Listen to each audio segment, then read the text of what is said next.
부처님의 그 과거를 현생에서 현생에서 어떻게 수행해서 출가해서 수행해서 어떻게 득도하고 어떻게 설법을 최초로 펼쳤는지 부처님 일대기를 간략하게 수행의 입장에서 회상하신 거를 이렇게 비구들한테 설명하신 경전이에요. 그래서 좀 의미가 있고 또 이렇게 잘 이렇게 깊이 생각해 봐야 될 경전 같아요. 그래서 경전 하나하나가 다 의미가 있지만은 부처님께서 스스로의 그 일대기를 이 경전에서 이렇게 회상을 하십니다. 그것을 한번 같이 보고 부처님께서 무슨 생각을 하셔서 이렇게 그 출가해서 수행해서 또 설법을 하셨는지 그 과정을 한번 보실 겁니다.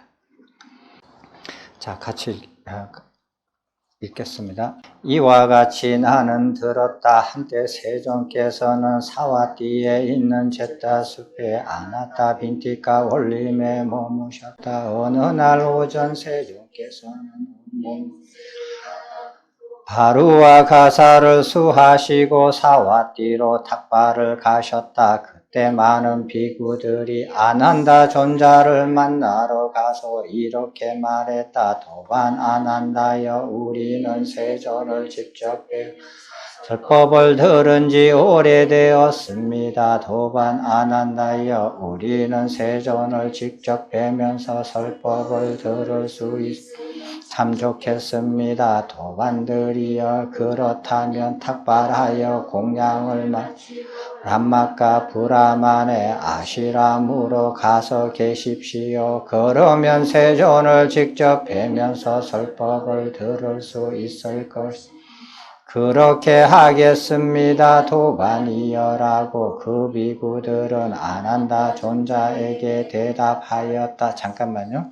여기서 생각이 드는 게, 여기 비구들이 여러 무리를 지어서 부처님께 직접 설법을 듣고 싶다고 청합니다. 근데 이 비구들이 사와떼에 있는 제타숲의 아나타 빈티카 원림 득고도군에 같이 머무는 비구들이 아니에요. 그 문맥상으로 그렇죠? 그러면 어디에 사는 비구들인가? 여기가 사와띠가 이렇게 수도잖아요. 수도인데 그 인근에 있는 비구들이 모여서, 부처님께서 서울에서 계셨다면, 서울의 남산에 계셨다면 수원에 있는 경기도에 흩어져 있는 그런 비구들이 뜻을 합쳐가지고 같이 가서 부처님을 뵙고 설법을 직접 듣고 싶다. 이래서 같이 모아서 같이 간 거예요. 그리고 그러면 왜 직접 부처님께 뵙고 설법을 듣지 않고 아난다 존자를 거쳐서 하느냐? 이게 적법한 절차죠. 시자가 없다면은 몰라도 시자가 있으면은 아난다 존자를 거쳐서 청법을 하는 게 그게 적법한 절차예요. 그렇게 이해를 하시고 그 다음에 이제 읽어보시겠습니다. 세존께서는 사와띠에서 탁발하여 공양을 마치시고 탁발에서 돌아와 아난다 존자를 아난다여 동쪽 원림의 녹자모 강당으로 가서 낮 동안 머물도록 하자. 그렇게 하겠습니다. 세존 라고 아난다 존자는 세존께 말답하였다. 그리고 세존께서는 아난다 존자와 함께 원쪽 원림의 녹자모 대강당으로 낮 동안 머무르셨다. 세존께서는 해걸음에 낮 동안에 홀로 앉으면서 일어나 아난다 존자를 부르셨다. 아난다여, 동쪽 곳과 따로 갈채비를 하도록 하자. 그렇게 하겠습니다. 세존이시여라고 아난다 존자는 세존께 대답하였다. 그리하여 세존께서는 아난다 존자와 동쪽 곳 가까로 가셔서 모욕을 하고 가사를 한 벌 걸치고 몸을 말리고 계셨다. 이때 아난다 세존께 이렇게 말씀드렸다. 세존이시여, 이 근처에 람마카 브라만의 아시람이 있습니다. 세존이시여 람마카 브라만의 아시람은 상쾌한 곳이며 편안한 곳입니다. 세존 많은 비구들이 기다리고 있는 람마카 브라만의 아시람을 방문해 주시면 좋겠습니다. 세존께서 침묵으로 승낙하시고 그곳으로 가셨다. 그때 비구들은 람마카 브라만의 아시람에서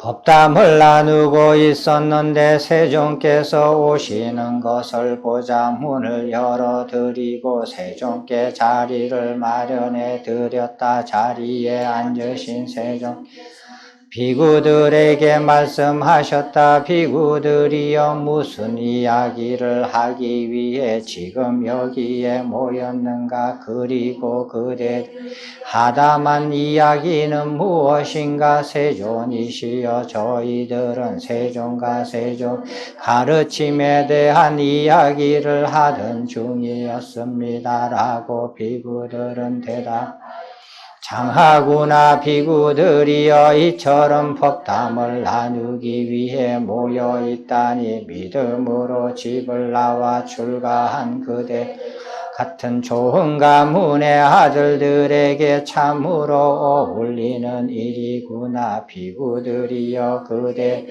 함께 모여서 하고자 하는 것에는 오직 두 가지 할 일이 있나니 이와 같이 법담을 성이면 성스러운 침묵을 지키는 것이다. 비구들이여 또한 그대들이 구하고자 하는 오직 두 가지 구함이 있나니 성스럽지 못한 구함과 성스럽지 구함이다. 여기까지요. 자, 그 부처님께서 이제 법문을 직접 듣고자 하는 비구들이 모인 장소로 가서 보니까 그 비구들이 얘기를 하다가 말다가 부처님 오시는 거 보고 얘기를 중단하고 부처님을 맞이하셨잖아요.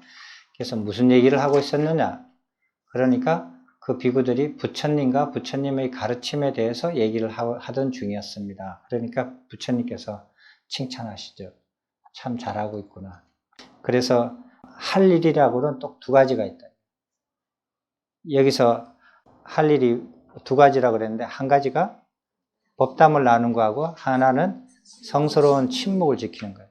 근데 이 할 일은 왜 할 일이 그 두 개예요? 아니 범행은 안 하고요? 수행은 안 하고? 수행은 안 하고 이렇게 이 두 가지만 해요? 이 두 가지가 수행하는 거예요? 왜 이 두 가지만 하라 그래요? 응? 다시 잘 봐요. 왜 이 두 가지를 해요? 할 일이 언제 할 일이에요? 예. 모여 있을 때 할 일이에요. 혼자 있을 때 할 일이 아닙니다. 정확하게 말하고 살아야 돼요. 모여 있을 때 할 일을 딱 두 개다 이거예요. 뭐냐? 침묵을 지키든 아니면은 법담을 나누든. 여러분은 모인다라는 건 뭐예요? 몇 사람 이상? 두 사람 이상 모인 거예요.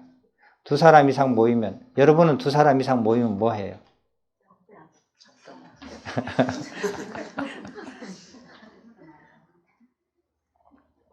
요즘은 혼자 있어도 잡담해요. 핸드폰 들고. 잡담하는 거하고 법담하는 거하고 차이가 많이 나죠. 잡담은 7번째 그 계율에서 하지 말라는 거예요. 그래서 법담을 나누는 거나 아니면 침묵을 지키는 거예요. 모여서 할 일이라고는 이거 두 가지뿐이 없어요. 혼자 있을 때 할 일은 범행을 하는 거. 범행을 하고 사유를 하고 공부를 하고 혼자 잡담하는 사람은 맛이 간 사람이겠죠. 그 당시는 스마트폰이 없으니까. 구하고자 하는 것은 두 가지가 있다. 무엇이 있느냐? 성스럽지 못한 구함과 성스러운 구함이 있다. 이게 보면요, 굉장히 간단해요. 뭐든지 얘기하는 거 보면 이거 아니면 저거예요.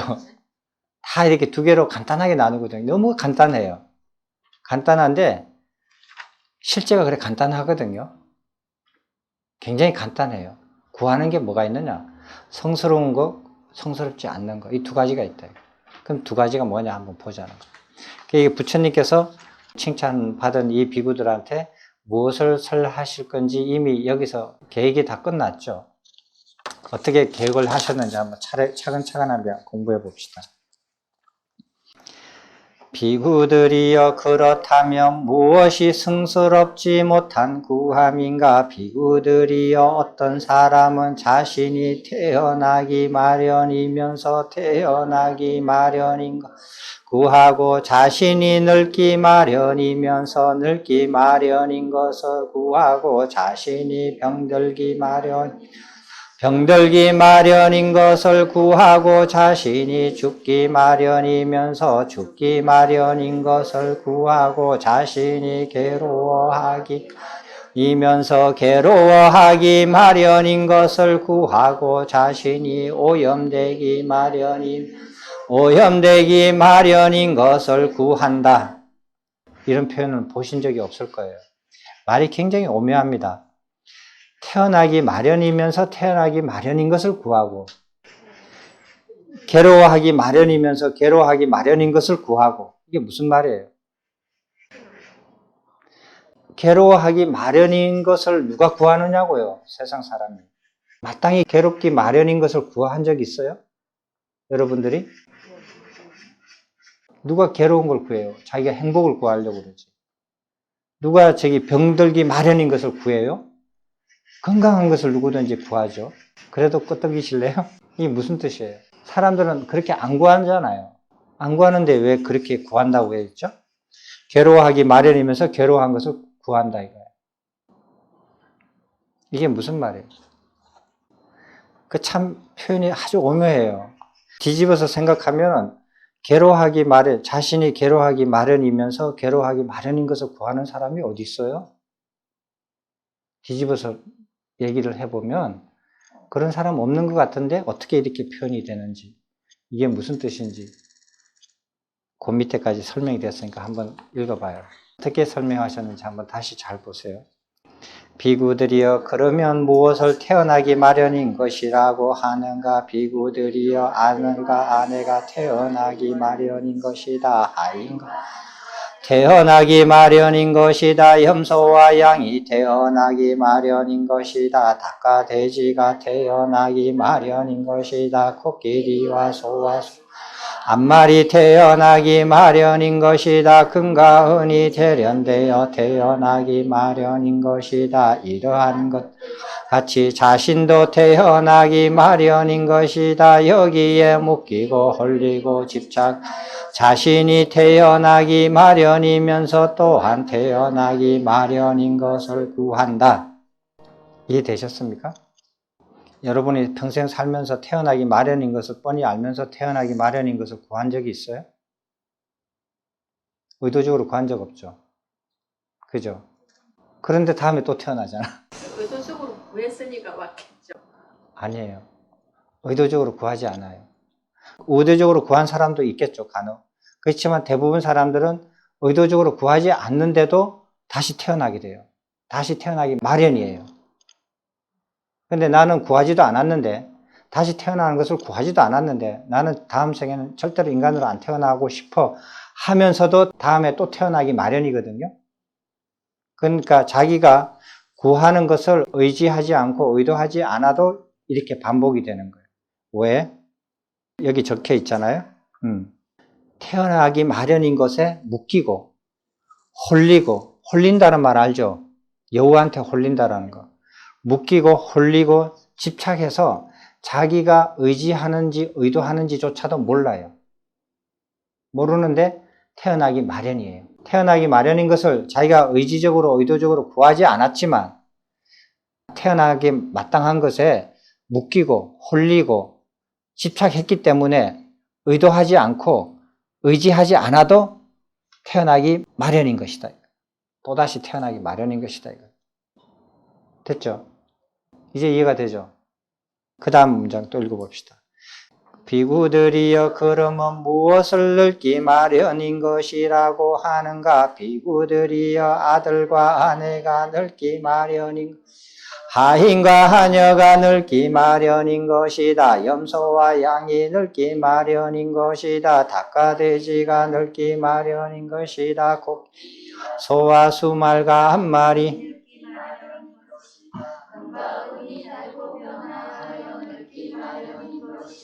이러한 것들과 같이 자신도 늙기 마련인 것이다. 여기에 묶이고 홀리고 집착하여 자신이 늙기 마련인 것을 구한다. 비구들이여 그러면 무엇을 병들기 마련인 것이라고 비구들이여 아들과 아내가 병들기 마련인 것이다. 하인과 하녀가 병들기 마련인 것이다. 염소와 병들기 마련인 것이다. 닭과 돼지가 병들기 마련인 것이다. 코끼리와 소와 수말과 병들기 마련인 것이다. 이러한 것들과 같이 자신도 병들기 마련인 것이다. 여기에서 홀리고 집착하여 자신이 병들기 마련이면서 병들기 마련인 것을 구한다. 비구들이 그러면 무엇을 죽기 마련인 것이라고 하는가. 비구 아들과 아내가 죽기 마련인 것이다. 하인과 하녀가 죽기 마련인 것이다. 염소와 양이 죽기 마련인 닭과 돼지가 죽기 마련인 것이다. 코끼리와 소와 수말과 한 마리 죽기 마련인 것이다. 이러한 것들과 자신도 죽기 마련인 것이다. 여기에 묶이고 홀리고 집착하여 자신이 죽기 마련인 것을 구한다. 비구들이여 그러면 무엇을 괴로워하기 마련인 것이라고 하는가. 비구 아내가 괴로워하기 마련인 것이다. 하인과 하녀가 괴로워하기 마련인 염소와 양이 괴로워하기 마련인 것이다. 닭과 돼지가 괴로워하기 마련인 것이다. 코끼리와 소와 암말과 괴로워하기 마련인 것이다. 이러한 것들과 같이 자신도 괴로워하기 마련인 것이다. 여기에 묶이고 홀리고 집착하여 자신이 괴로워하기 마련이면서 괴로워하기 마련인 것을 구한다. 비구 그러면 무엇을 오염되기 마련인 것이라고 하는가. 비구들이여 아들과 하녀가 오염되기 마련인 것이다. 염소와 양이 오염되기 마련인 것이다. 닭과 돼지가 오염되기 마련인 것이다.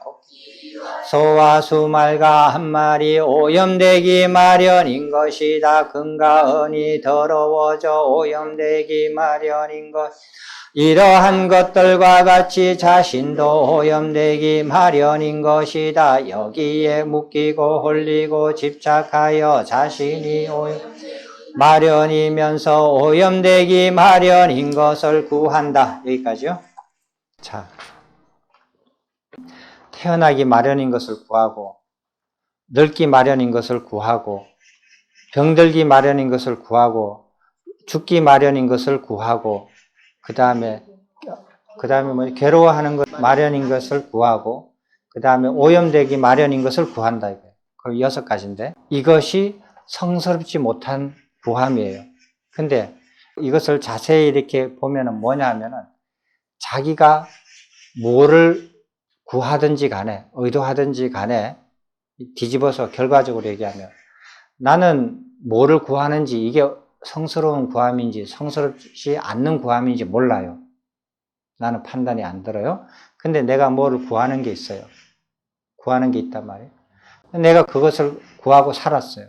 살았는데 결과적으로 내가 다시 태어나기 마련이고 내가 다시 늙기 마련이고 다시 내가 병들기 마련이고 죽기 마련이고 그 다음에 괴로워하기 마련이고 오염되기 마련이었다면 내가 구하고자 한 그것이 이름을 무엇으로 붙이든지 간에 그림 그리는 사람은 그림 그리면서 절대미를 추구를 해요. 절대미라는 음악 알죠? 그 다음에 음악을 하는 사람은 가장 아름다운 가장 아름다운 음악, 이걸 추구를 해요. 조각을 하는 사람은 절대미를 추구를 해요. 그래서 절대미라는 개념이 뭔지, 그게 역사적으로 이렇게 인류 역사적으로 그 개념이 조금씩 바뀌어가요. 그래서 그 시대마다 그 미가 달라져요. 절대미가. 철학하는 사람은 뭐를 하죠? 절대선을 구해요. 절대선을 구하고. 또 어떤 사람은 절대 진리를 구해요. 절대 진리를 구하고. 사람들마다 구하는 게 다 달라요. 다르지만 그걸 구하려고 했는데 결과적으로 보면 자기가 태어나기 마련이고 병들기 마련이고 죽기 마련이고 늙기 마련이고 괴로워하기 마련이고 오염되기 마련인 것이라면 그것은 자기가 아무리 포장을 어떻게 했든지 간에 그거는 성스럽지 못한 구함이라는 거예요. 그래서 성스럽지 못한 구함은 자기가 구한 줄도 모르고 그냥 사는 사람들도 있어요. 그런 사람들도 있어요. 그렇지만 결과적으로 생로병사와 고와 오염되는 것을 벗어나지 못했다면 그 사람의 삶은 성스럽지 못한 삶이에요. 그 사람이 아무리 성스러운 사람이라 하더라도 아무리 성스러운 종교의 종교인이라 할지라도 그 삶은 성스럽지 못한 삶이 되는 거예요. 부처님 가르침에 따르면. 결국 부처님의 가르침을 배우지 않는다는 뜻입니까? 아니에요. 결과가 부처님 가르침을 배우든 안 배우든지 간에 부처님 가르침을 따르든지 안 따르든지 간에 생로병사를 마땅히 못 벗어나면 가르침을 타달 수 없어요. 그 구하는 게 잘못됐고 잘못된 구함을 가지고 성스럽지 못한 삶을 살게 된 거예요. 왜? 생로병사를 벗어나지 못했으니까 결과적으로. 결과가 이해가 됐죠? 성스럽지 못한 구함은 뭐냐? 성스럽지 못한 구함, 성스럽지 못하는 것은 생로병사를 벗어나지 못하는 거다. 윤회를 벗어나지 못하는 거다. 이게 성스럽지 못하는 거예요. 됐죠? 그럼 성스러운 구함이라는 건 뭐냐? 한번 읽어봅시다. 비구들이여 그러면 무엇이 성스러운 구함인가? 비구들이여 여기 어떤 사람은 자신이 태어나기 마련이지만 태어나 마련인 것에서 재난을 알아 태어남이 없는 위 없는 성스러운 영전을 구하고 자신이 늙기 마련이지만 늙기 마련인 것에서 재난을 자신이 병들기 마련이지만 병들기 마련인 것에서 재난 자신이 죽기 마련이지만 죽기 마련인 것에서 재난을 알아 위중 없는 위 없는 성스러운 경진 열반을 자신이 괴로워하기 마련이지만 괴로워하기 마련인 것에서 재난을 알아 괴로움 없는 위 없는 성스러운 열반을 구하고 자신이 오염되기 마련이지만 오염되기 마련인 것에서 재난을 알아 오염 없는 위 없는 성스러운 경지인 열반을 구한다. 잠깐요. 성스러운 구함이라는 것은 뭐를 구한다? 열반을 구하는데 열반이라는 것은 뭐예요? 위 없는 성스러운 경지를 다른 말로 하면 뭐예요? 그냥 구경의 경지예요. 이게 그렇다면 구경의 경지하고 열반하고 같은 말로 썼어요. 그러면은 구경의 경지든 열반이든 그것을 구하는 것이 성스러운 구함인데 그건 어떤 거예요? 생로병사와 괴로움과 오염을 다 벗어나. 없는 이게 없다고 했잖아. 자, 그러니까 그래요. 태어남이 없고 늙음이 없고 병듦이 없고 죽음이 없고 괴로움이 없고 오염이 없는 상태가 위 없는 경지고 열반이다. 여기서 그렇게 정의를 내릴 수 있죠. 그러니까 내가 구하는데 그 이름이 뭐든지 표현을 뭐라고 하든지 간에 내가 그 구함을 성취했는데 그 결과가 어떠냐 하면은 그 내가 구하고자 하는 것을 성취했어요. 구했어요. 근데 그 결과가 그 성취한 결과가 태어남이 없고 늙음이 없고 병듦이 없고 죽음이 없고 괴로움이 없고 오염이 없다. 없는 상태다. 그렇다면은 내가 그 구하고자 한 그것이 성스러운 구함이다. 그것을 구하는 생은 성스러운 생이다. 그렇게 산 삶은 성스러운 삶이다. 됐죠? 그러니까 아주 명료하죠. 이게 있으면 성스럽지 못한 구함이고 이게 없으면 성스러운 구함이고 그 이름이 뭐든지 상관없어요. 내용이 그렇다라는 거예요. 그러면 한번 봅시다. 열반의 상태, 구경의 경지의 상태, 성스러운 구함의 상태가 뭐냐고 하면은 태어남이 없고 늙음이 없고 병듦이 없고 죽음이 없고 괴로움이 없고 오염이 없다. 이게 무슨 뜻이에요? 윤회를 벗어난 거지. 윤회를 완전히 벗어난 상태. 됐죠? 그렇잖아요. 윤회를 벗어나니까 생이 없고 사가 없는 거예요.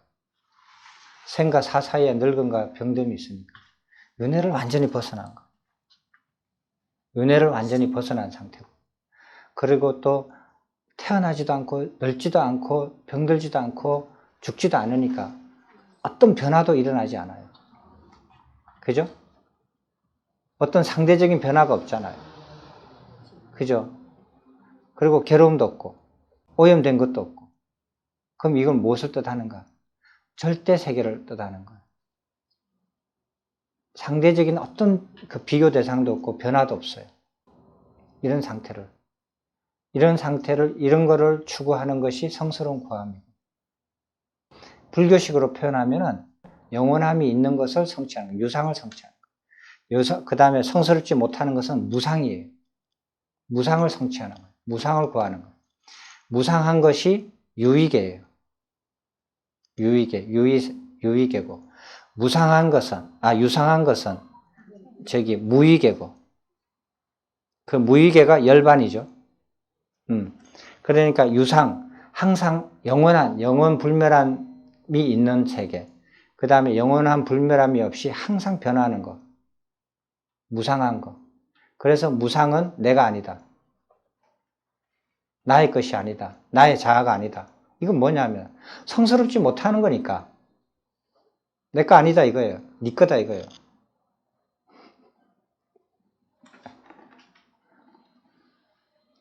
그럼 내 거는 뭐냐? 성스러운 거예요. 유상이 내 거예요. 무상은 내 거가 아니에요. 나가 아니에요. 유상이 나예요. 나의 것이고 나의 자아예요. 헷갈리죠? 왜 헷갈린지 알아요? 무아라는 개념을 이상하게 세뇌받아서 그래요. 무아라고 하는 것은 나가 아니다. 이것을 한문으로 번역하면은 무아라고 하거든요. 근데 우리가 니까야 공부를 해보면 무상한 것은 나가 아니다. 무엇이 무상한가? 색, 수, 상, 행, 식 이 5가지가 다 나가 아니다가 쭉쭉 나오잖아요. 색은 무상하니까 나가 아니다. 나의 것이 아니다. 나의 자아가 아니다. 이걸 한문으로 써봐요. 그럼 무아가 나와. 사람들이 무아를 이상하게 생각해. 그러면 무상이 나가 아니고 나의 것이 아니고 나의 자아가 아니면 그러면 무상에 반대되는 건 유상이잖아. 유상이 그럼 나야. 유상이 뭐예요? 무익에 열반이야. 그게 뭐냐면은 태어남이 없고 늙음이 없고 병듦이 없고 죽음이 없고 괴로움이 없고 오염이 없는 것. 그게 바로 나야. 그게 바로 나의 것이고 그게 바로 나의 자아예요. 왜? 나라고 내세울 만한 것이 그거니까. 그게 성스러운 거예요. 됐어요? 이제 확연히 이제 이해가 돼요? 무아에 빠지면 유상을 못 구해요. 유상을 구하기 전에, 열반에 도달하기 전에 무아에 빠져가지고 가지를 못해요. 가는 것도 없는데.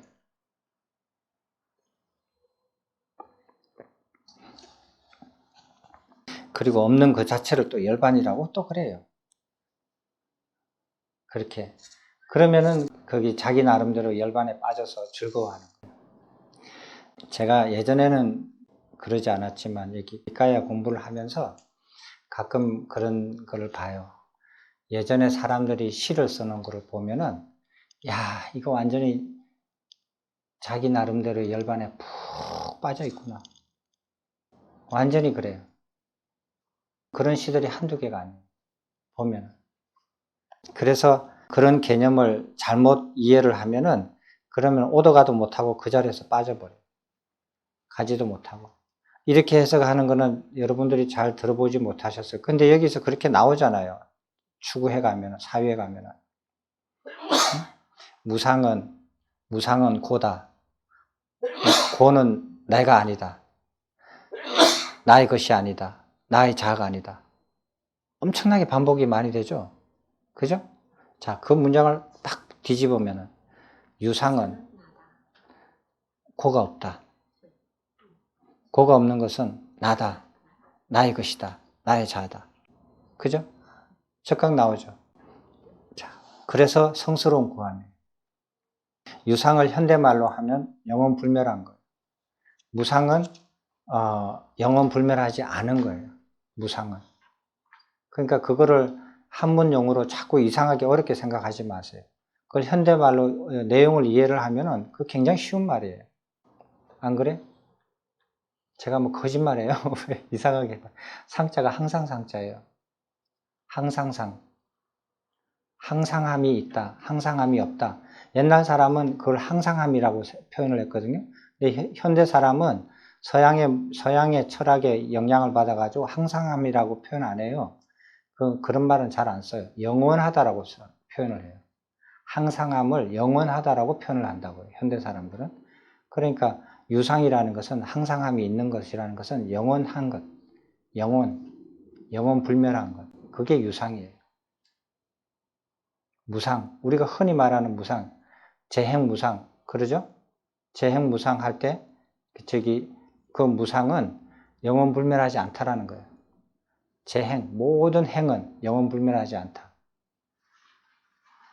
그 행이 뭐예요? 예? 행이 뭐였어요? 우리 공부할 때? 12연기 때도 공부를 다 해봤죠? 그때 행이 뭐였는지? 모든 행이라는 것은 모든 인식활동이에요. 모든 인식활동, 일체의 인식활동, 인식활동으로 말미암아서 몸이 움직이는 까지 포함해서 모든 인식활동은 다 영원불멸하지 않다. 그래서 모든 인식은 괴롭다. 괴로움이 있다. 무상하기 때문에 괴롭다. 괴롭기 때문에 나가 아니다. 나가 아니고 나의 것이 아니고 나의 자아가 아니다. 분명히 그렇게 했거든요. 그러니까 모든 인식활동, 내가 나라고 생각하고 나라고 생각하지 않는 생각, 이런 것들은 전부 다 영원불멸하지 않다라는 거예요. 이 생각들은 영원불멸하지 않잖아요. 그러니까 그것을 바탕으로 해서 나는 나요 라고 할 수 없다라는 거예요. 기준이 달라요. 기준이 달라, 서로. 그래서 여기서 그 기준은 성스러운 것에서 기준을 두고, 그 기준은 열반이에요. 열반이고, 이건 유상을 기준으로 하는 거예요. 유상, 항상함이 있는 것, 영원불멸한 것. 여기에 기준을 항상 둬요, 부처님은. 거기에 기준을 두지, 다른 게 어떤 것에서 기준을 두지 않아요. 성스러운 구함이라는 것은 성스러운 구경의 경지, 그 다음에 열반, 이것은 유상한 거다. 결국 유상한 거다. 윤회를 완전히 벗어난 유상이다.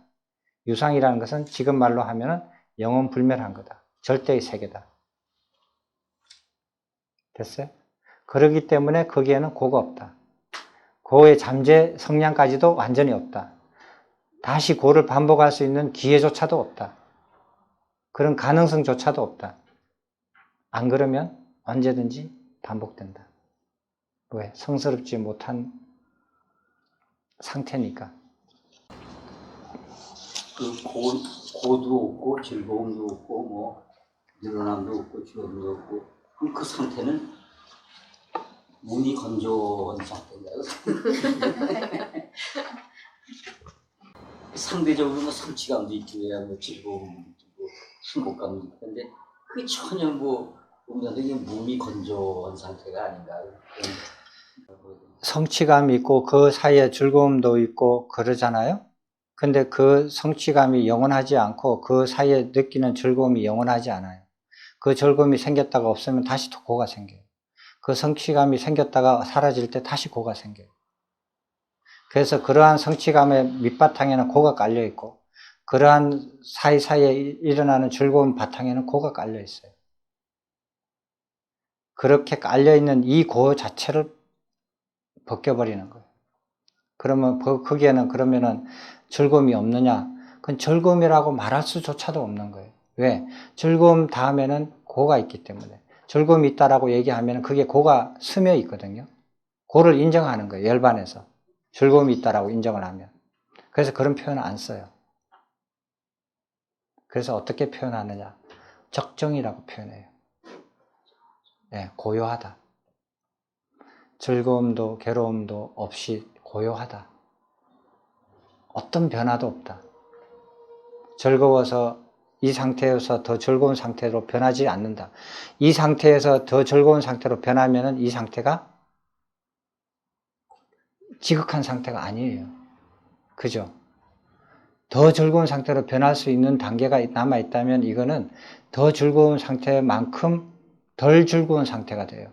이게 그래서 구경의 경지가 아니에요. 지극한 경지가 아니에요. 열반의 경지가 아니에요.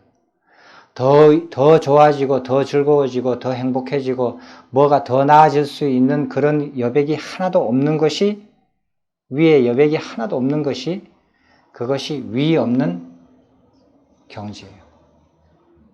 위가 하나도 남아있지가 않아요. 되셨습니까? 예. 그래서 그걸 열반이라고 해요. 그래서 거기에서 열반에서 더 즐거움을 추구하지 않고 더 성취감을 추구하지 않고 더 추구할 데가 없어요. 그런 게 절대의 세계예요. 그런 세계가 변하지 않는 세계. 변하면은 무상한 거예요. 조그만한 변화만 있어도 그건 무상한 거예요. 그죠? 그러면 그 상태는 그러면은 우리가 느끼는 어떤 느낌, 즐거운 느낌, 괴로운 느낌 이런 걸 다 떠나서 어떤 느낌이 있느냐? 그런 느낌을 인식할 수 있는 생각이 있느냐? 그런 거 없어요. 왜? 거기는 절대의 세계니까 느낌, 수도 무상하죠. 상도 무상하다 그랬잖아요. 색, 수, 상, 행도 무상하다 그랬고 식도 무상하다 그랬어요. 그게 다 없어요. 그럼 뭐가 있느냐? 유상한 것만 있어요. 유상한 거. 항상 하는 거. 거기에는 항상함이 있는데 항상 변하지 않고 영원히 변하지 않는 것만 있거든요. 그게 뭐겠어요? 그렇지. 사성제, 연기법, 일체법. 아이씨 한다.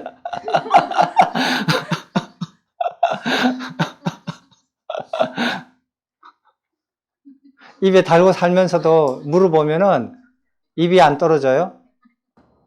그것만 있어요. 그래서 영원불멸한 진리예요. 그래서 우리가 사념처 수행에서 법념처 수행을 한 이유가 그거예요.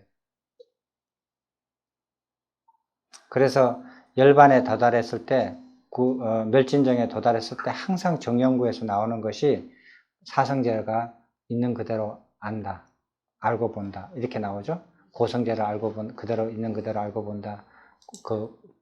고짐, 멸, 성 이렇게 다 그것을 사성제를 하나하나씩 있는 그대로 보고 안다. 이게 멸진정이에요.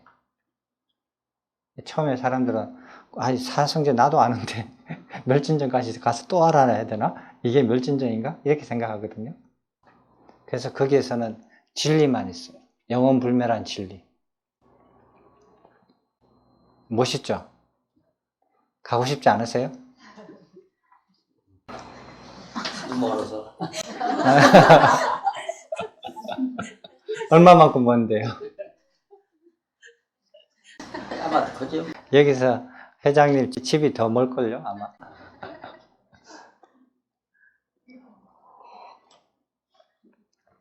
자, 성스러운 구함은 내가 구하는데 뭐를 구하는지 분명히 알고 구해야 돼요.